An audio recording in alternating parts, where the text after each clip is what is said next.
Ladies and gentlemen, welcome back. This is Let's Talk. I'm your host, IceFist1, and today we talk about Microsoft being in the news again, why some games shouldn't be a 10 out of 10, and what are my thoughts about the new Dark Souls trailer.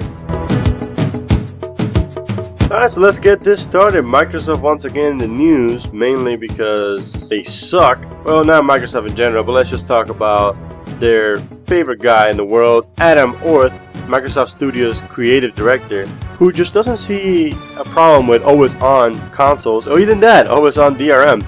Because if SimCity or Diablo 3 has proven anything, is always on DRM, it's a good thing. Now my homie Orthy, that's his Twitter account by the way, wants to defend this to his death, and in some sense the death of his career, because let me tell you, this man shot himself in the foot here. I don't know how much power he really has over the console, but you shouldn't be saying this thing to his followers, and you'll see what I mean. Being crowned the douchebag of the week, I'm going to read his post in a very douchey voice just to emphasize his douchiness. Sorry, I just don't get the drama around having an always-on console. Every device is always on. That's the world we live in. Hashtag deal with it. Now somebody answered our senior douchebag of the week, and he was like, do you learn nothing from Diablo of Sin City? You know, some people's internet goes out right. Deal with it. It's a shitty reason. So Orthy, while sitting in his pile of money, decided, you know what I'm gonna do? I'm gonna come back to this. And he said, you know, electricity goes out too. Now the person who received this smart ass comment had an answer back to him. He's like, well, which is a good point. He said, well, you live in LA or San Francisco or even Seattle. These are very connected places. Try to live in Janesville, for example, or anything like that, or Blackbird. These places where, you know, it's hard to find internet connections, right? Well, Orthy wasn't going to have any of that, and so he decided, you know what, I haven't earned my crown of douche of the week, so I'm going to do it big. And he said, now why on earth would I live there? Well, since Orthy was such a genius, Microsoft said, you can't trash the people that buy our console. Which is the first time Microsoft has done anything crazy like this, which I like, because hey, it's about time you start acting like a company, you know. Well, I should say a company who cares about their fan base, not a company, because Microsoft is all about that money. But yeah, I see Orthy, and now good old Microsoft is like, no, I'm not dealing with this anymore. You're fired. I'm sorry. Let me give you some hand gestures, and I'm doing this as hard as I can. He stepped down from his position. And I say, good, screw that guy, you don't need him.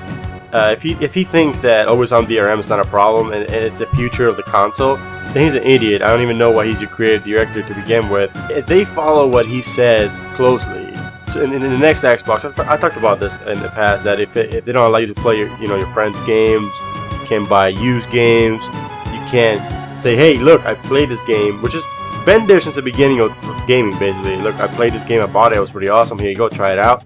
If you can't do that with the next Xbox, then I'm not buying it. If this idiot's opinion, and I say that in the most respectful way, Orthy, mirrors the opinion of Microsoft, then Microsoft is doomed. If they believe that 15% of their market consoles were never put online. Now this is a big number, 15% of the millions, this is a big number. All those consoles never saw the light of Xbox Live. A friend of mine also brought up a good point. What about soldiers overseas whose only entertainment is playing Xbox Live or stuff like that? Like playing their Xbox with their friends, playing Call of Duty or whatever. What about them? What about, since you always have to have an online connection, what if they don't have an online connection for that system? What about a little kid who buys the brand new Xbox because they want to play some games in it, but they don't have Xbox Live? This is ridiculous if you think that an always-on console, it's a good thing, and the fact that you're forcing it on people is even worse. Alright, next up I want to talk about the idea of a game being perfect. This is a subject that comes up between my friends and I a lot, specifically one of my friends, and I will call him by his favorite name out there, nickname, Snake. The idea of a perfect game bothers me. A game receiving a score of 10 out of 10 is what I'm trying to get at. Because by giving a score of a 10 out of 10, you're saying that the game is basically flawless, that no game will come in the future that will be better than this. This is the new standard. This is what gaming is all about. Now you can say this back when Pong was a thing, because Pong was the only game around. So you can say that Pong is a definition of a game, and as we most of us know, Pong is great and it's great to play with your friends, but it's not what defines gaming. The prime example of this, and something we always talk about, is GTA 4. GTA 4 received a score of 10 out of 10 at IGN. Now, a friend of mine, who we referred as Snake, keeps saying that this is a very honest opinion. But saying that GTA 4 is a 10 out of 10 is already flawed, because that means GTA 5 cannot improve upon it. Saying that a game that's generations ago, or even this generation, is perfect means that there will be no improvement in the future. By saying something is perfect, that means that is what it is. That is what perfection is, and no other game will ever achieve anything higher than what it is. So, just to give you an example, GTA 4 again has to be, by the definition, a 10 out of 10 has to be better than GTA 5, which means that, let's say GTA 5 gets a 10 out of 10, it still means it wasn't better than 4. It means it managed to be as good as 4, a game that's been out for years now. You see, and that in essence is the problem with the scoring system, how you give a game a 9.2 and a 9.3, you know, a different game you give a 9.3, and how a 9.3, that 0.1 difference makes it's a big deal. Now, fine, you want to say GTA 4 is a 9.9 or something like that to feel better, sure, say that, but GTA 4 is not perfect. No, not to just bash GTA 4 or anything like that, but let's say Zelda. I'm a huge Zelda fan, okay? I love every Zelda game out there. I played through most of them. I still haven't beaten Skyward Sword because of the idea of, like, you have to get three things. It just got a little bit annoying for me, but I'll go back and beat that one. And why I'm bringing up Zelda is because in the past I've said that the original 64 Zelda was the best. People have said that is the best. Some people actually said that is a 10 out of 10. It means that Zelda game is perfect. Now, for those of you who don't know, I'm talking about Ocarina of Time. Now, if you wanna base your reviews on an actual franchise or something like that, if you say, okay, GTA 4 is a 10 out of 10 out of all GTAs, I can kind of see that because you're only comparing it to itself. But when you say that GTA 4 or Zelda Ocarina of Time is a 10 out of 10, you're basically saying that every other game out there should strive to be like GTA 4 or Ocarina of Time, but just by the standard of the rating system. Now, I don't like the rating system how it is, but that a lot of people go by it, and this is kind of what it is. Look, I didn't invent the wheel, just like I didn't invent the scoring system, but you can't say that the scoring system is not flawed. Even the wheel took time to improve upon it, and it's still not perfect, okay? It's still not perfect. Now, mind you, I will probably buy GTA 5. I didn't buy GTA 4, but I'll probably end up buying 5, especially if it has a good online multiplayer, which is another thing. GTA's 4 online multiplayer wasn't that great, so if you're gonna say a game is perfect, everything better be perfect graphically. And Nico, my cousin, let's go play some bowling. Yeah, that's not perfect, I'm sorry.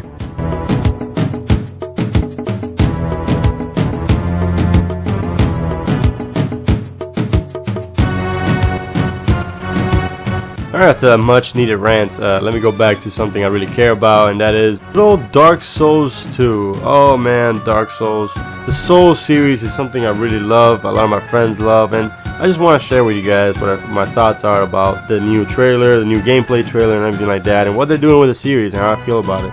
Well, let's talk about the obvious. Since it's a gameplay trailer, the first thing you notice is the overall quality of the game. You also notice the graphical quality of the game, and basically Dark Souls 2 is a pimped out, brand new rims. Make those rims spin, by the way. Dark Souls of the series. That's all it is. It's a graphical improvement from the first one. But I suppose, what did they improve? Well, first of all, they improved the physics of the game. Now your character has, as you see in the trailer, the character has a cape, like a little skirt kind of deal that moves in the wind as the wind hits them. That wasn't there in the original Dark Souls, and that was one of my biggest gripes with the game. One of my gripes with the game was the fact that you saw Baldur's armor, and this is another. I shared this opinion with another one of my friends. You see Baldur's armor, and it has that bad boy cape all over it, right? But you can't, when you actually get the armor, the cape is kind of cut off, and I guess it's all because of the physical limitations of their engine at the time, and I think they improved upon it, and now it looks a lot better. By the gameplay of it, it feels a lot better, so hopefully the whole physics engine will be improved upon this one. Now this is not just, oh please exhibit Pimp My Ride the simulator, this is a full-fledged Souls game. Now the ambience is Souls through and through. You can see it in the graphics, you can see it on the gameplay, you can see it on the actual character movement. Now something that really interests me was the fact that they had some Ninja Turtles now, and these Ninja Turtles are not like any other enemy in the game. What they do is if you try to backstab them, they'll turn around and they'll pounce on you. They'll do the whole good old Bowser attack when he jumps in the air and just pounds you. Now if you think about this, the enemy AI is actually reacting to the player's position relative to their own. So in a way, they see you there, and if you're in front of them, they have an attack set. If you're behind them, they have a completely different attack set. Now this is reminiscing to the first Demon Souls, and that was because of it reminds me of sort of like the Tower Knight. How if you're behind him, he'll do a backhand with a shield. Something very cool, something I hope a lot of enemies have in the new one. Something else I would like to see in the new one is like, it would be really interesting, actually pretty funny, if you can get the shell from the turtles and put it in your back, and this will prevent you from being backstabbed. That'll be a pretty interesting combination, I guess you can have. But by having the shell behind you, you have a slow roll. That'll be kind of cool, because like if you play online in the Soul series, you know this, it comes down to your connection.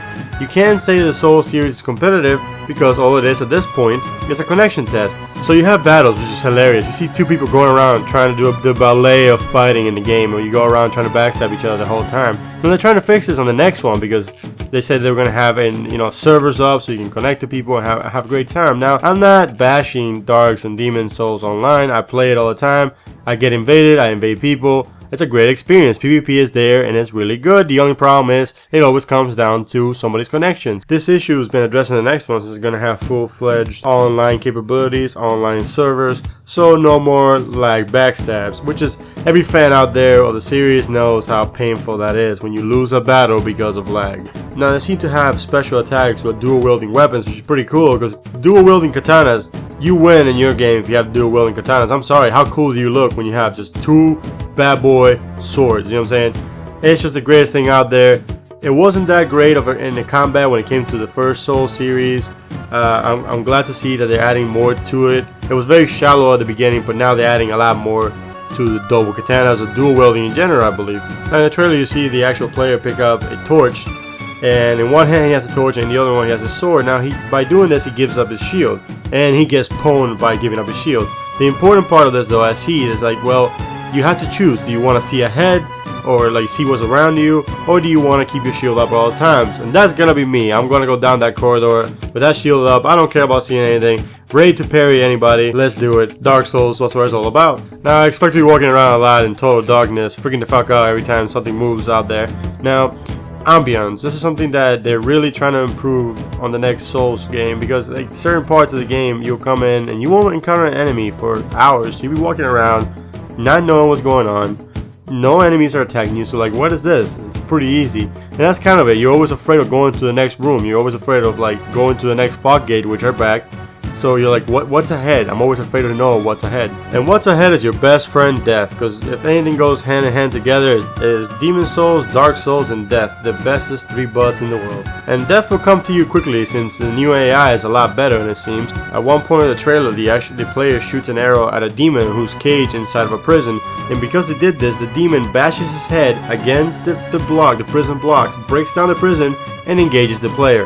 Now, this is pretty cool because you can actually avoid that demon by not engaging him altogether, right? I enjoy that. I think that's great. Different encounters, different times. Speaking of encounters, the AI has been improved greatly, right? One of my biggest gripes, if not my biggest gripe with the whole Soul series, is that if you want to play the game first, all through and through, in single player, because the AI becomes so dumb when you have more than one player on a screen.